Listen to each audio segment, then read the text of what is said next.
Sorvaniemen Jaana Partners Oyltä Kärppälän Ratsutilalta ja mä oon täällä tallimestarina.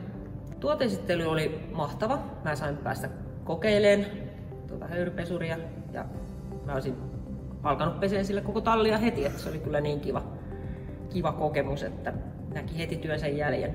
Esittely meni ihan hienosti, että suosittelen kyllä sitä kokemuksena, että sai kokeilla itse niin paljon kuin halusi sitä pesuria. Ja ostopäätökseen oikeastaan vaikutti se, että kun me pestään täällä talli aina joka kesä painepesurilla ja se on ihan hirveä homma.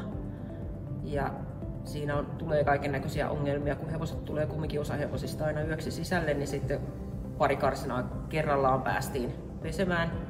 Ja tuota pystyy käyttämään ihan ympäri vuoden tätä pesuria, että ei olla siihen kesään sidottuja eikä tarvitse tuulettaa kauheasti sen jälkeen ja kuivatella tallia.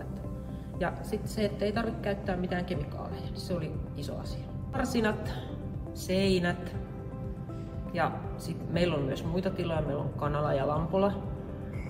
Ja mä ajattelin, että nekin on ihan hyvä pestä sillä. Ja sitten meillä on tuolla tuommoinen vanhempi talli, mikä toimii vierastallina ja se on vanhaan navettaan tehty, niin sinne ei voi painepesurin kanssa mennä, niin se on tää höyry sielläkin hyvä vaihtoehto. Me käytetään kaikki. Meillä on täällä mun lisäksi 2 vakituista tallityöntekijää ja muutama osa-aikainen ja me ollaan nyt vähän innoissaan kaikki siitä, että päästään sillä suhaan tänne paikkoja kiiltäväksi.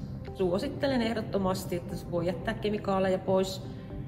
Se höyry on niin kuumaa, että sillä kyllä se desinfioi ja puhdistaa todella hyvin, eikä tarvita tämmöistä kauheata hankausvoimaa, että siinä ei tule olkapäät kipeäksi, kun ollaan täälläkin juuri Harjan kanssa joskus pesty paikkoja, niin suosittelen kyllä ihan ehdottomasti.